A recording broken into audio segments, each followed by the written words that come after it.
2023 brought us 4 new DC Extended Universe movies, along with the ending of the DC Universe.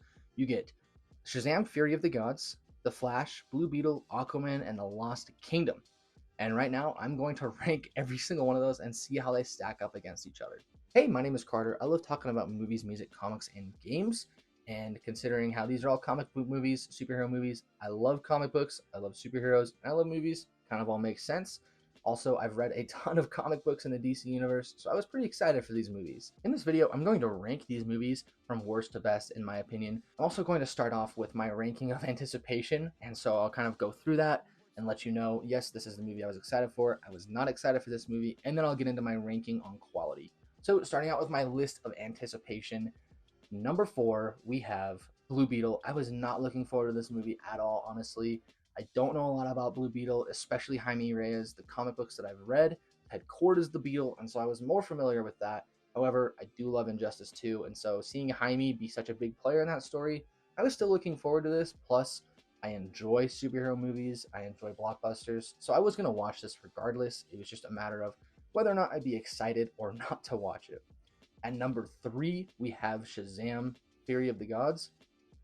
This is a movie to where I loved the first Shazam, and I was excited to see where they would go with it, but I wasn't too sure. There wasn't like a clear path of what they would do, and then they announced the casting of Lucy Liu, Helen Mirren, and Rachel Ziegler, and I was like, okay, they're great actresses. However, I don't know what's going on here.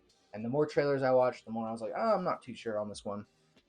But I was still excited for it nonetheless because of my goodwill for the first one. And I love David F. Sandberg's work as a director. Coming in at number 2, we have Aquaman and the Lost Kingdom. I love Aquaman 1, one of my favorite superhero movies in the DC universe for some reason. It's so much fun, it's so funny. Black Manta and Ocean Master are phenomenal in that movie. 2 of my favorite DCU villains. James Wan knows how to make just a great movie, whether it's horror or blockbuster. So I was figuring this one would be a hit regardless. And number 1 is The Flash. I could not wait for this movie. I was so excited to see what they would do, considering how they had Zack Snyder's Justice League release, and Ezra Miller's Flash was a highlight in that one for me personally. I thought Barry Allen was way better in that Snyder cut than the regular, particularly in the last half of the film.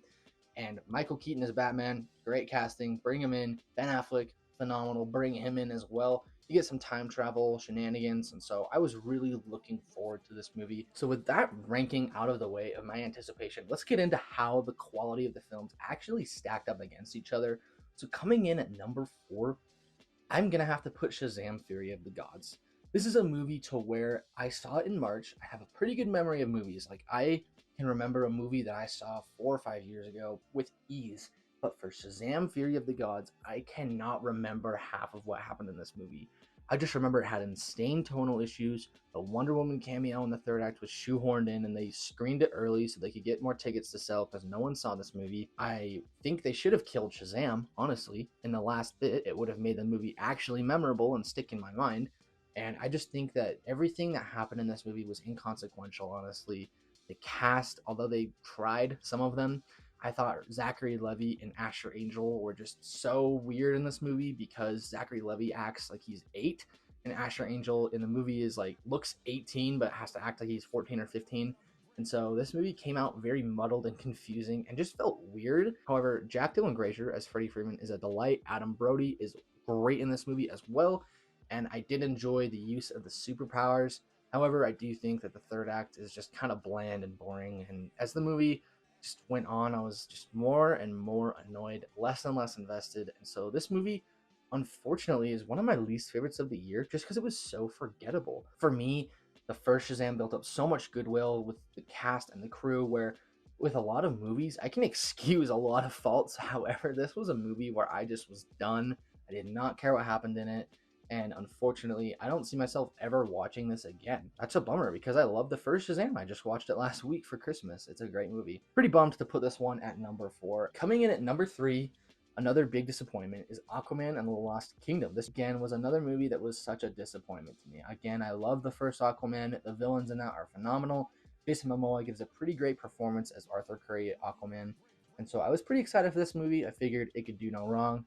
Then you get all the stories, all the news pieces come out about the test screenings, about reshoots, about cutting Michael Keaton, adding Ben Affleck, cutting Ben Affleck, doing who knows what with whatever. And this is a movie that just felt like it was a Frankenstein's monster right in front of James Wan's face as the studio executives, as they were changing hands from Walter Hamada to David Zaslav to James Gunn.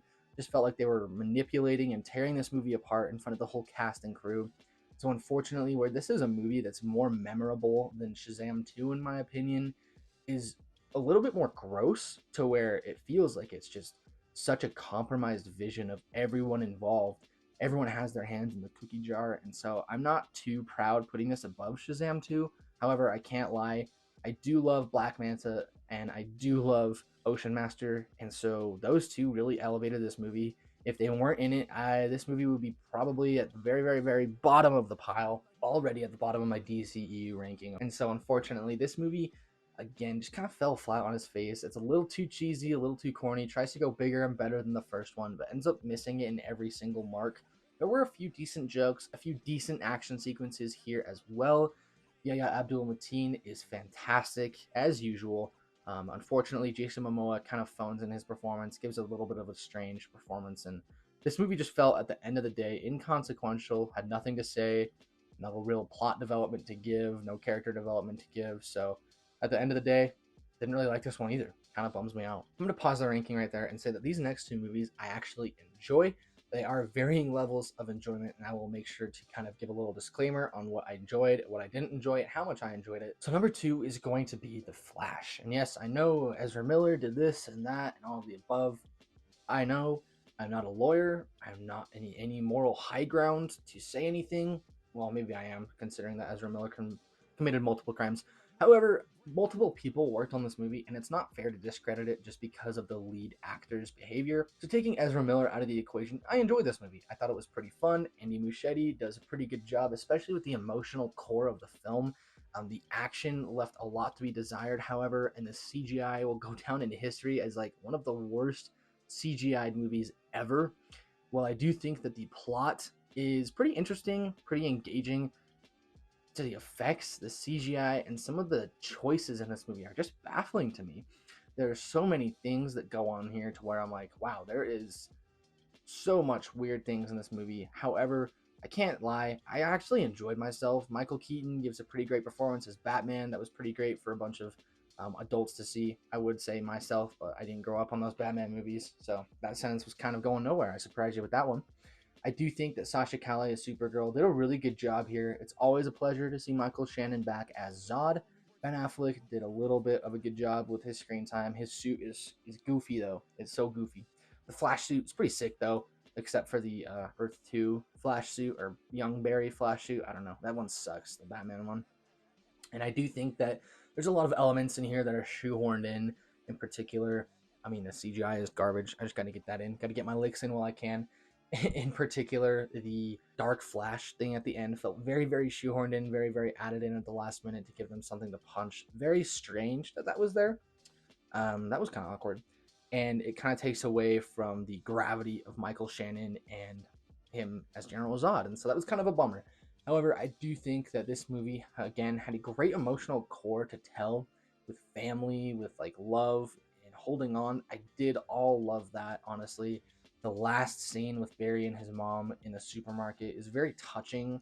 And so, whereas this is a movie where I wouldn't watch it for any great action sequences, I wouldn't watch it for a memorable set piece or anything like that. I would watch it to get something out of it with the emotional side of the film, which is refreshing for a superhero film or big blockbuster, to where they nail the emotion side of it. Kind of ironic, they nailed the emotion of it. They really dropped the ball with all of the action and spectacle, to where by the end of the film, I found myself walking out saying, man, that was a really great movie emotional wise. However, there is so much missing from it. Again, it just felt muddled. DC has an issue with muddling with their big movies. Just cannot keep their hands out of the cookie jar. Half the jokes in there were not funny, were so weird. However, Ezra Miller turned in a really good performance, regardless of personality and action. Removing art from the artist, performance was good. We'll just say that. We'll leave it at that. And that's all I'm going to say for The Flash. Number 1 is easily Blue Beetle. This movie is peak, dude. This movie was so good. And people slept on it because it's a Blue Beetle. No one knows who Blue Beetle is. DC completely crapped the bed this year. everyone crapped the bed this year with blockbusters flopping outside of Oppenheimer, Barbie, Mario Brothers. And so, unfortunately, no one really saw this movie. However, I do think that for a movie that started out to be streaming only on Max, the CGI, the spectacle, the set pieces, the action, the performances, direction, everything was so great in this movie. It's a ton of fun. I do think people are way too hard on it. Sure, it is a little conventional. It's superhero origin stories. So if you've seen one, you've seen them all. However, I did love Jaime Reyes in this movie. He was so good. Performances were fantastic. The humor, easily the best humor in any DC movie this year for me. The action was great, especially like any scene where Blue Beetle was just going toe to toe with the villain. I did forget his name because he is very, very forgettable. Susan Sarandon gives such a strange performance. I'm not even gonna lie. Her performance was whack. So weird. So weird. And this is a movie to where, again, it feels like there's some tonal issues, but overall, I really loved it. And the score is really good. The track, The Cosmic Realm, is on my playlist for writing when I'm doing screenwriting for classes or anything. Love it. Phenomenal. And so, honestly, this is a movie where I very much enjoyed every single part of it. Cannot wait to watch it again. If you have not seen Blue Beetle, this is a Blue Beetle fan video. This is a Blue Beetle appreciation video. Turn on Blue Beetle, watch some Peak, watch some good movie, and enjoy yourself, because Blue Beetle is really fun. There's a lot to like here, some great humor, some great characters, and honestly, I really look forward to watching it and seeing Blue Beetle in James Gunn's DC universe. All in all, guys, my ranking of the DC films from 2023 goes number 4, Shazam 2, number 3, Aquaman 2, number 2, The Flash, and number 1 is Blue freaking Beetle. Honestly, the only movie that I really loved this year from DC was Blue Beetle. Definitely one of my favorite DC films, so go and check that out. All in all, it is a bit of a bummer to see DC end on a whimper like Aquaman 2 and Shazam 2. Do I think it's the right decision to stop and reboot? Yes. Do I wish they would have waited a little bit to officially announce everything? Yes. But however, what can you do? It's business, it's life. Well, guys, thank you so much for watching. That was my ranking of the 4 DC films that came out in 2023. If you have any feedback, if you disagree with me, let me know down in the comments below what your ranking is. I know there's an Aquaman 2 army coming out right now that's saying it's a great movie. I would love to talk about that in the comments. I disagree, but hey, to each their own. Everyone's got their own opinion. Makes the world go round. My name is Carter, and I hope you guys have a great rest of your day.